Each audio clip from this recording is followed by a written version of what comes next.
नमस्कार समस्त को बहुत बहुत स्वागत आमर चैनल को। आखि साइड रे डार्क सर्कल हवा, मुह कला पड़िबा बा टैन हे जिबा, ता छड़ा ओठ कला पड़ी जिबा, एटा होची गोटे साधारण समस्या। ताहले एही समस्या रो प्रथमे कारण गुडी का आलोचना करिबा। कोन पे एटा हे थाए, एही कारण गुडी को जानले ही यार निराकरण आपण मूलरु करि परिबे।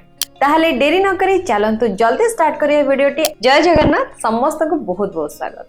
प्रथम समस्याटी होची मुह कला पड़ी जिबा बट स्किन रे टैनिंग हे जिबा। आउ एटा बहुत कॉमन समस्या मध्य। खरा दिन रे बा खरा रे आपण जदि बाहर 20 रु 25 मिनिट भी बितौचंती बा काम करूचंती, ताहले स्किन टोन आराम से 2-3 लेवल तळको खसी जाय थाए। ता माने हमर मुह अपेक्षाकृत कला देखा जाए। इत्ते पॉल्यूशन बा बढ़ुथिबा सूर्यर ताप जोगु आमे ऑलमोस्ट भूली जाओ जे हमर नेचुरल कलर कोन। ताहले एही समस्यार मेन कारण तो खरा अधिका हबा, ता सहित पॉल्यूशन। किंतु आपण चाहले कैप यूज करि परिबे, हैट यूज करि परिबे, ता छडा मुह को प्रॉपर्ली कवर करके मध्य बाहर को जाई परिबे। सनस्क्रीन यूज करिबे, मिनिमम 30 एसपीएफ रो सनस्क्रीन आपण जदी यूज करूचंते ताहाले आपण स्किन डैमेज रो बंची के रहि परिबे। ता छडा छत्तार व्यवहार मध्य आपण माने करि पारंती। ये तो गला हमर सॉल्यूशन जहा कि कारण सहित जड़ित थिला। कोन यार रेमेडीज सेटा विषय मध्य आलोचना करिवा। जदि आपणकर ब्लड इम्प्यूरिफाइड थाए ताहाले मध्य आपणकर स्किन धीरे धीरे कला पड़ी जाए। ताहाले भितर प्रथमे स्किन को सफा करिया दरकार। जदि इंटरनली आपण निज बॉडी को डिटॉक्सिफाई करिया को चाहउचंते, सबुठ इजी वे होची हरिडा को गोटे ग्लास पानी रे आपण बतरे के सकाळे से पानीटा को पी परिबे खाली पेट रे। केते परिमाण हरिडा नेबे ना हाफ चामच रो हरिडा को गोटे ग्लास पानी रे आपण राति रे बतरे के छाड़ी देबे आ सेही पानी को आपण सकाळ पीबे। हरिडा भितर थाए antibacterial properties, anti inflammatory properties. खाली आपण स्किन टोन को परिष्कार करबा ता नुहे, एटा बॉडी भितर बहुत टॉक्सिन को दूर करके आपण बहुत बड़ बड़ रोगटो मध्य रक्षा करबो। हरिडा जहा कि आमे त्रिफला भितर व्यवहार करू, एटा स्किन पे बहुत बड़ वरदान। तेणु आपण माने जदि सकाळ सकाळ हरिडा पानी पिउचंती ताहले आपनको एटा बहुत भलो लाभ देबो। आपनकर स्किन टा धीरे धीरे डिटैन हबा स्टार्ट करिवो, एटा इंटरनली क्लियर हबो। नेक्स्ट होची गोटे बहु परीक्षित रेमेडीज जहा को आपण बाहरे अप्लाई कर परिबे। एमितिरे तो आलू रस बा एलोवेरा, टमाटो भी व्यवहार करिया को बहुत जन एडवाइस करंती। हुए तो किछि क्षेत्र रे आपनको सेटा सहाय्य करि पारे, किंतु मु आज जो रेमेडीज टा करिवे सेटा बहु प्राचीन कालरो एटा चली आसेची। आयुर्वेद भी याको सपोर्ट करेचे, मॉडर्न साइंस भी याको सपोर्ट कर सलाणी। तेणु एटा होची बहु परीक्षित, बहु जन यूज करके मध्य याको फीडबैक देछंती। तले से रेमेडीज टा हैला आपनको 4 चामच नबा को पड़िबो बेसन।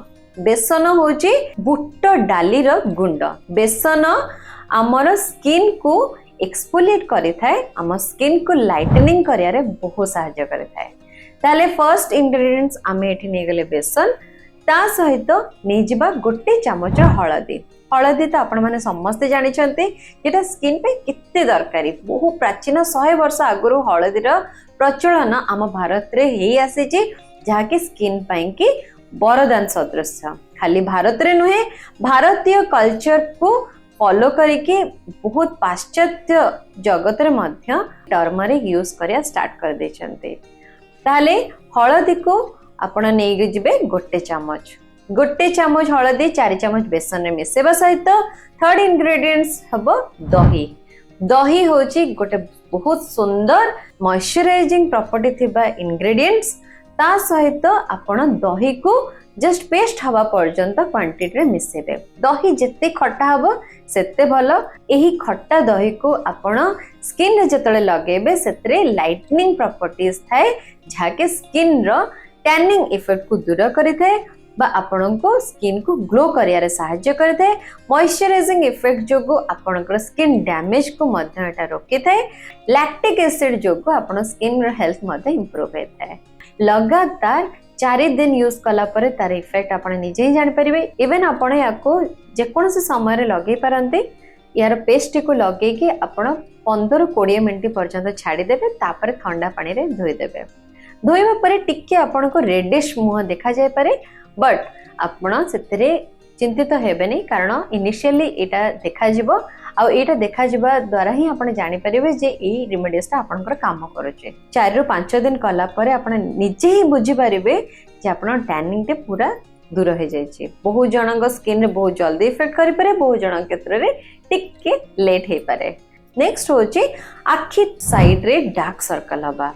डार्क सर्कल एमिति आगुरु 50 रु 60 वर्ष लोकंकर देखा जाउतिला एटा गोटे एजिंग रो साइन हिसाब रे काउंट करा जाए किंतु आज के डेट रे छोट रु बड़ बहुत लोकन क्षेत्र रे डार्क सर्कल देखा जाउचे इवन एटा कॉमन भी हे गलानी। तार कारण कोन तार कारण होची बहुल मात्रा रे आमे स्क्रीन टाइम को बढ़ेउछु अधिक मात्रा रे जदी आपण माने लैपटॉप बा मोबाइल रो यूज करूचंती ताहले एटा ड्राई आईज परि समस्या को डाकी आनिबो। ड्राई आईज हबा द्वारा आखि तळे थिबा जो ब्लड वेसल थाए सेगुड़िक इन्फ्लामेशन हो जाए बा सेगुड़िक फुली जाए जहाँ द्वारा कि ये आखि साइड रे डार्क सर्कल देखा जाए। जदि आपण नियमित भाव में ठीक टाइम रे न सोचंती बा आपनको निद्राहीनता देखा जाउचे ताहले मध्य ए डार्क सर्कल समस्या आसी पारे। खाली सेतिक नुहे बॉडी रे जदि हीमोग्लोबिन कम थिबो ताहले मध्य डार्क सर्कल हे पारे। एही परि समस्या देखा गले सकाळो आपण पाटी रे पानी भर्ती करके आखि को 10 रु 15 थर पानी छिटा मारिबे जहा द्वारा कि आपनकर आखिर यदि दृष्टि शक्ति कमी जाउछि ताले सेटा मध्य धीरे धीरे ठीक हबो। रेमेडीज होछि हरिडा जहा कि मो बर्तन आलोचना मध्य करथिले। हरिडा भितर बहुत भलो एंटी इन्फ्लेमेटरी प्रॉपर्टीज थाए। एंटी इन्फ्लेमेटरी प्रॉपर्टीज जोगु ब्लड वेसल जोटा आखि साइड रे थाए जहा भितर कि इन्फ्लेमेशन आसे बा फुली जाए से गुडिक से कंट्रोल करे। तेणु हरिडा टाको आपण व्यवहार करेंगे। गोटे चामच एठी आपण नेजिबे हरिडा ता सहित आपण नेजिबे गोटे चामच एलोवेरा। एलोवेरा समस्ते जानिछंती स्किन पई केते भलो। बहु जन आपण देखिथिबे आखि ऊपर से माने काकुडी व्यवहार करंती। काकुडी मध्य आखि को शीतलता प्रदान करे ताठो बहुत गुण अधिका शीतलता प्रदान करि थाए हमर एलोवेरा। ता सहित आपण एठी देबे गोटे चामच कैस्टर ऑयल बा जड़ा तेल।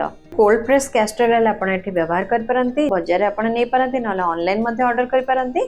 ताहले सबुथिरु गोटे गोटे चामच आपण एठी इंग्रेडिएंट्स नै गले ताको भल्ला भाबरे मिक्स करिवे। गोटे क्रीम टाइप रेटा बनि जिवो। गोटे काचर एयर टाइट कंटेनर रे ताको सुरक्षित भाबे रखी आपण फ्रिज रे ताको रखि परबे। याको मोटा मोटी आपण 10 रु 15 दिन आराम से व्यवहार कर परंती। व्यवहार करियर प्रोसेस कहि रखुची सोइबा पूर्वरु आपण जस्ट हल्का हाथ रे रिंग फिंगर रे ही अप्लाई करिवे जहा द्वारा कि बेसी प्रेशर पड़िबनी आखि तळे। 20 रु 25 मिनिट पर्यंत आपण ताको छाडी देबे तापर ठंडा पानी रे ताको धोई देबे। कैस्टर ऑयल भितर ता बहुत भलो मॉइस्चराइजिंग प्रॉपर्टी थाए जोटा कि हमर आखिर ड्राइनेस को दूर करि था आखि तळर था इन्फ्लेमेशन को मध्य कंट्रोल करथाए। एठी तो कहि रखिले डार्क सर्कल दूर करे पे एटा होची बहुत बढ़िया इफेक्टिव वे खुद परीक्षित। बहुत जण एटा को यूज करके मध्य भलो फीडबैक देचंती। जो डार्क सर्कल टा थाए सेटा धीरे धीरे फिका हे जिवो आपनकर आग परी मुहटा पुनी ग्लो करिवो। नेक्स्ट समस्याटी होची ओठ कला पड़ जिवो। बहुत लोकंकर ओठ जन्मर कला पड़े थाए किंतु बहुत लोकंकर समयानुक्रमे एही ओठटी कला पड़े जाए। यार कारण गुडी विषय आलोचना करदवा। जणे व्यक्ति लगातार स्मोकिंग करिवो ता द्वारा ओठ कला पड़े थाए। लगातार स्मोकिंग करिवा द्वारा ओठ तळे थिबा जो ब्लड वेसल गुड टाइट हे जाए जहा द्वारा कि प्रॉपर्ली सेठी ब्लड सप्लाई हे पारेनी आ सेही जगह को प्रॉपर ऑक्सीजन और ब्लड सप्लाई न होबा द्वारा ओठटी कला पड़ी जाए। नेक्स्ट आपण सुनिले आश्चर्य हेबे जो माने बहुत गरम चा बा कॉफी रेगुलरली पिउचंती सेमान को ओठ भी धीरे धीरे कला पड़ी जाए थाए। सन एक्सपोजर रे मध्य ओठ कला पड़ी थाए कारण ओठर स्किन भी बहुत पतला तेणु बहुत इजिली एथिरे टैन हेजर समस्या देखा जाए थाए। एमिति बहुत जनकर पॉल्यूशन जोगु मध्य ओठ कला पड़ी थाए। लेडीज माने बहुत प्रकार कॉस्मेटिक्स ओठरे लगांती। लॉन्ग रिटेनिंग लिपस्टिक बार बार यूज करिया द्वारा मध्य ओठ कला पड़ी थाए। जदि आपण माने लिपस्टिक यूज करूछंती ताहाले मने रखंतो राति रे ताको भलो भार परिष्कार करके सोइबा उचित। ओठर ड्राइनेस बा सुखिला हो गले मध्य ओठ कला पड़ी थाए। बहुत जन थांती ओठ को बार बार जीभ लगाती बा ओठ को बार बार दांत रे प्रेस करते ता द्वारा ओठर स्मैकिंग जो मध्य ओठ कला पड़ी थाए कारण ता भीतर थवा स्किन बा ब्लड वेसल्स को डैमेज होता है। ये तो गला कारण यार सॉल्यूशन होची जे आपण माने ए सब कारण अच्छी सेठरू दूरे रुहंतु जहा द्वारा कि आपण को ओठ बेसी कला पड़िबनी। सेकेंड होची ओठ को डैमेज न करिया पई कि आपण याको ड्राइनेस रो बंचेवा प्रथम दरकार। आपण माने सोइबा पूर्वरु नाही रे देसी घियो दे परिबे जहा द्वारा कि ओठ फाटिवार समस्या टी दूर हबो। ये तो इंटरनली आपण रेमेडी सुनिले।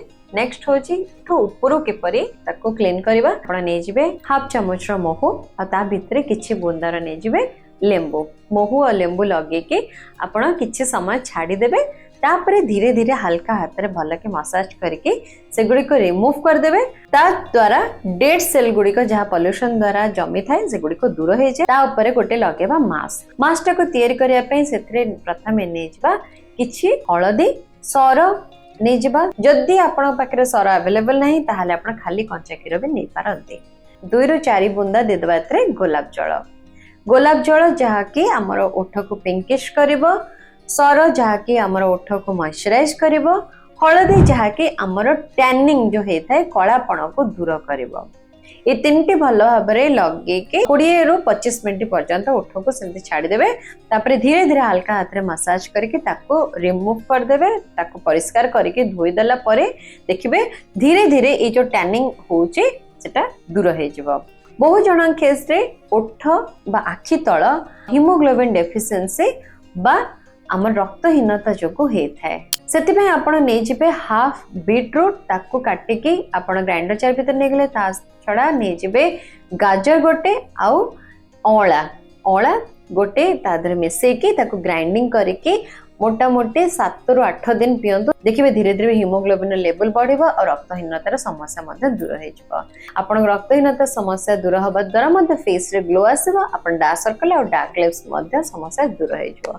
ये तो थिला आजिकार ए वीडियो जानिले एरो समस्या और तार समाधान। एही परि नुवा वीडियो रे पुणी देखाबो। सेति पर्यंत मते अनुमति। जय जगन्नाथ।